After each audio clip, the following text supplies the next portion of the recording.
বিউলির ডালের রস বড়া বানানোর জন্য প্রথমে আমরা বিউলির ডালটাকে ভালো করে পরিষ্কার করে ধুয়ে নিয়ে 1 থেকে 2 ঘন্টা ভিজিয়ে রেখে দেব। তারপর সেটা একটা মিক্সিং জারের মধ্যে দিয়ে তাতে দিয়ে দেবো মৌরি আর সামান্য জল। তারপর এটাকে ভালোভাবে বেটে নেব যেন গোটা না থাকে। দেখতেই পাচ্ছ পেস্টটা খুব একটা পাতলা হবে না। তারপর এর মধ্যে দিয়ে দেবো নুন আর সামান্য লঙ্কার গুঁড়ো। এতে লঙ্কার গুঁড়ো দেওয়ার জন্য এতে ঝাল হবে না, আর এটা খানিকক্ষণ ফেটাতে হবে, তাহলে বিউলির ডালের রস বড়া আরও ভালো হবে। খানিকক্ষণ ফেটানোর পর তারপর আমরা কড়াতে তেল বসিয়ে দেব।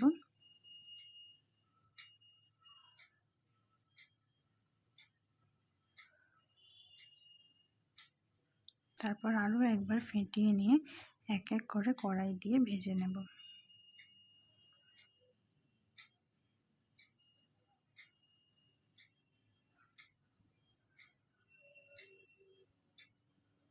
ফার্স্টে একটা দিয়ে দেখবে যে ভালো হচ্ছে কি না, নাহলে আর একটু ফেটাবে। তারপর এভাবে সবকটা কিছুটা দিয়ে ভেজে নিতে হবে। হালকা আঁচে ধীরে ধীরে ভাজতে, লাল লাল করে ভাজলে তবে খেতে ভালো হবে।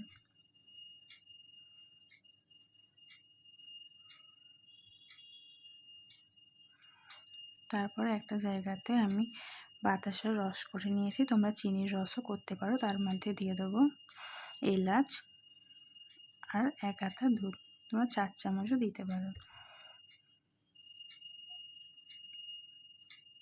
তারপর এটা ফুটবে ভালো করে, তার মধ্যে দিয়ে দেবো ভেজে রাখা বড়াগুলো।